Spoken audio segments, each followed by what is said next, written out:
आपको लेकर चलेंगे अमेरिका के राष्ट्रपति डोनाल्ड ट्रंप की कूटनीति की नई क्लास में, और इसका आयोजन हुआ है इजिप्ट में हुए गाजा शांति शिखर सम्मेलन के दौरान, जहां राष्ट्रपति ट्रंप ने इजिप्ट, कतर और तुर्की के नेताओं के साथ ऐतिहासिक गाजा शांति समझौते पर कल दस्तखत किए, और इजराइल और हमास के बीच गाजा में यह सीज फायर हो चुका है, जैसा कि आप सब जानते हैं।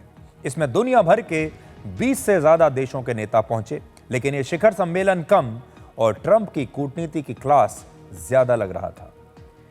इस क्लास के नियम राष्ट्रपति ट्रंप ही तय कर रहे थे, और किस नेता को मंच पर भाषण देने का मौका मिलेगा, किसे नहीं मिलेगा, इसका फैसला भी एक हेडमास्टर की तरह वो ही कर रहे थे। इस क्लास में मौजूद नेताओं ने भी पूरी गंभीरता से राष्ट्रपति ट्रंप की हर बात सुनी, उनकी हाँ में हाँ मिलाई, और कुछ बोलने का मौका मिलते ही सबसे पहले जमकर ट्रंप की प्रशंसा की। और वहां ट्रंप की तारीफ करने की एक तरीके से एक होड़ लगी हुई थी, एक रेस चल रही थी कि कौन से देश का नेता ट्रंप की कितनी ज्यादा तारीफ करता है। पाकिस्तान के प्रधानमंत्री शहबाज शरीफ वहां पर मौजूद थे।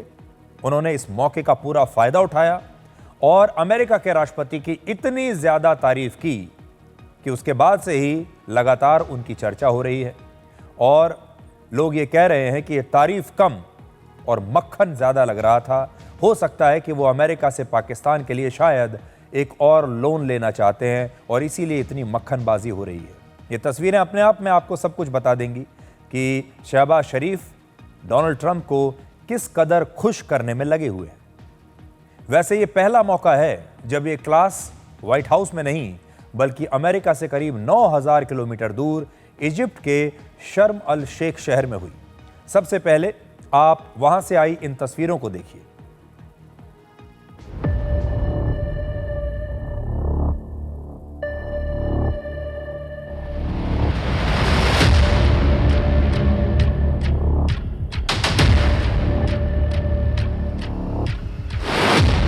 Pakistan had nominated President Donald Trump for Nobel Peace Prize. Wow, I didn't expect that. Let's go home. There's nothing more I have to say. Goodbye, everybody. She's a beautiful young woman. Now, if you use the word beautiful in the United States about a woman, that's the end of your political career, but I'll take my chances. Where is she? There she is.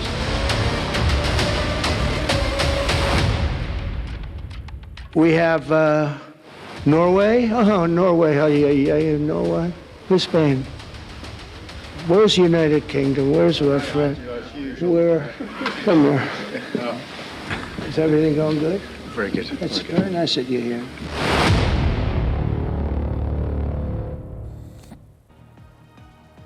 इससे पहले राष्ट्रपति Trump white house में school of diplomacy और school of technology की class पहले लगा चुके हैं, जिनकी तस्वीरें हमने आपको तब भी दिखाई थी। ये पुरानी तस्वीरें हैं जब कुछ देशों के राष्ट्रपतियों और प्रधानमंत्रियों के साथ उन्होंने व्हाइट हाउस में मीटिंग की थी, और ये सब लोग कुछ इस तरीके से बैठे थे जैसे ट्रंप उस स्कूल के हेडमास्टर हों। और फिर आप याद कीजिए, उसके बाद उन्होंने दुनिया भर की बड़ी बड़ी टेक्नोलॉजी कंपनीज के सीईओज के साथ एक मीटिंग की थी, वहां पर भी ऐसा ही लग रहा था।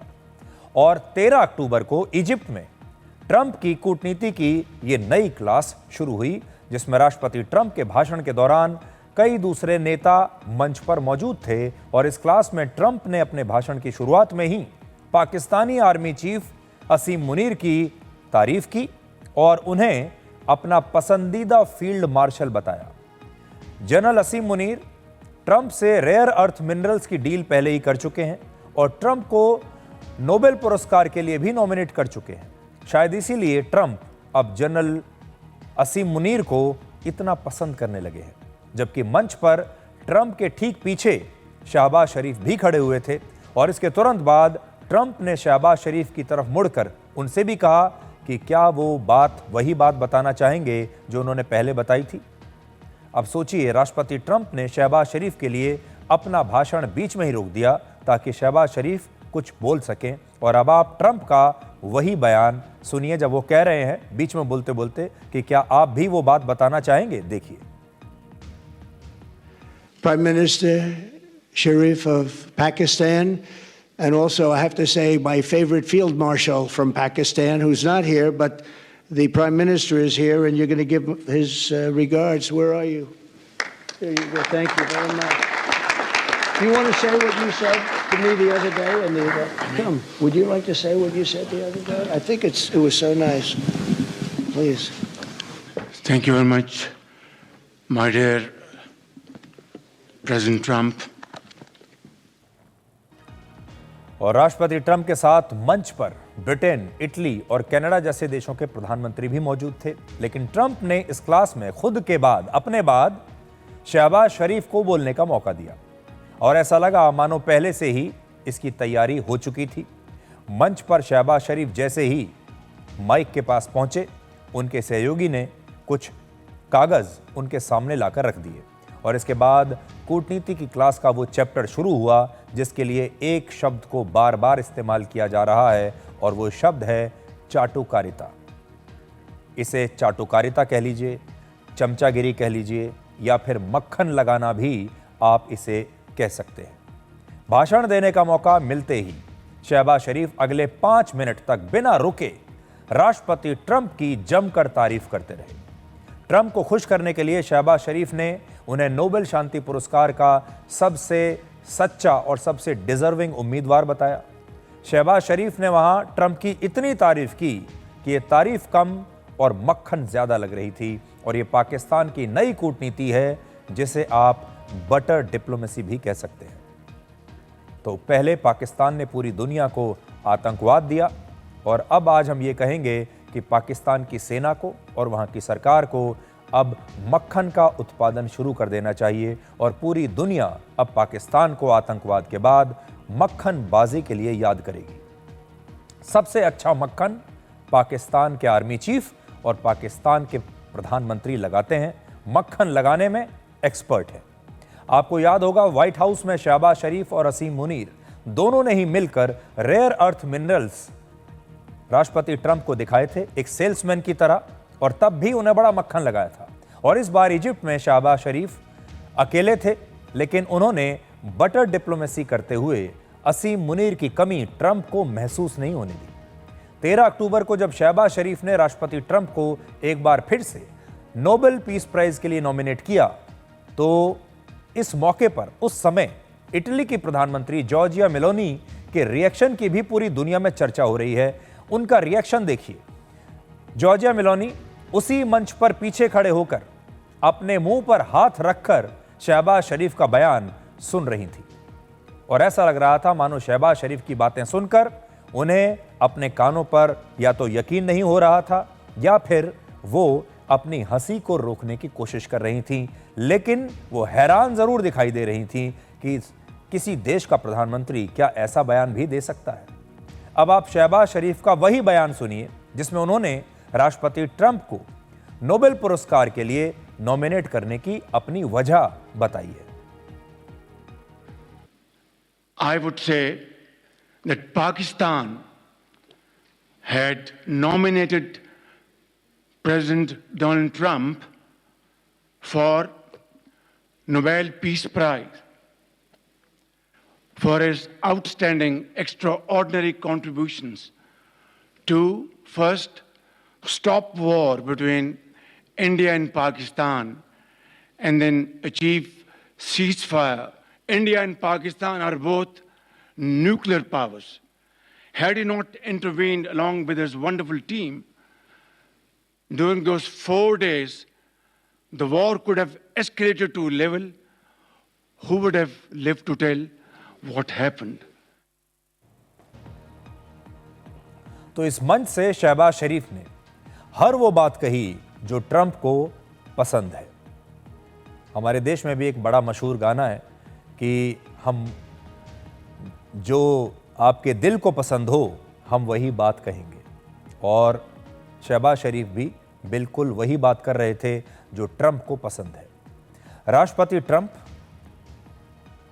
जो बातें सुनना चाहते थे शहबाज शरीफ उससे भी 2 कदम आगे निकल गए, जिसे सुनकर राष्ट्रपति ट्रंप सुनकर आप देखेंगे तो गदगद हो गए, खुशी से गदगद हो चुके थे।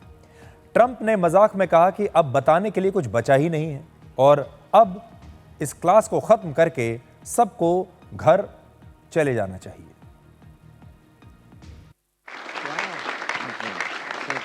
Very kind.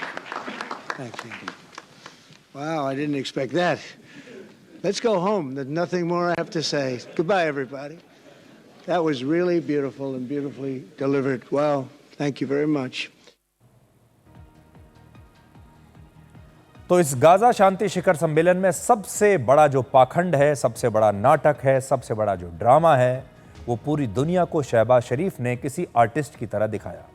इजिप्ट में उन्होंने गाजा के युद्ध विराम पर लंबा चौड़ा भाषण दिया और उसी समय जब वो ये सारी बातें कर रहे थे, जब ये सारा नाटक, सारी मक्खनबाजी कर रहे थे, उस समय पाकिस्तान की सड़कों पर गाजा शांति समझौते के खिलाफ विरोध प्रदर्शन चल रहे थे और वहां पर शहबाज शरीफ की पुलिस लोगों पर गोलियां चला रही थी।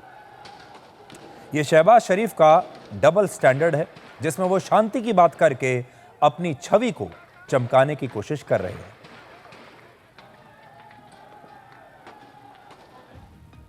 इसके बाद राष्ट्रपति ट्रंप ने प्रधानमंत्री मोदी को भी अपना अच्छा दोस्त बताकर उनके काम की तारीफ की और भारत को एक महान देश बताया। अपने भाषण में राष्ट्रपति ट्रंप ने कहा कि भारत और पाकिस्तान एक दूसरे के साथ अब बहुत अच्छे से रहेंगे और इतना कहने के बाद वो पीछे मुड़े और अपने पीछे खड़े शहबाज शरीफ की तरफ उन्होंने इशारा किया और शहबाज शरीफ ने किसी आज्ञाकारी नेता की तरह मुस्कुराते हुए ट्रंप का पूरा समर्थन किया और हां में हां मिलाई।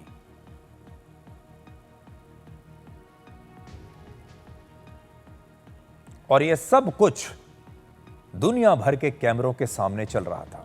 इसलिए अब आप राष्ट्रपति ट्रंप का वो बयान सुनिए जिसमें पाकिस्तान के प्रधानमंत्री पीछे खड़े हैं, लेकिन राष्ट्रपति ट्रंप भारत के प्रधानमंत्री मोदी की प्रशंसा कर रहे हैं।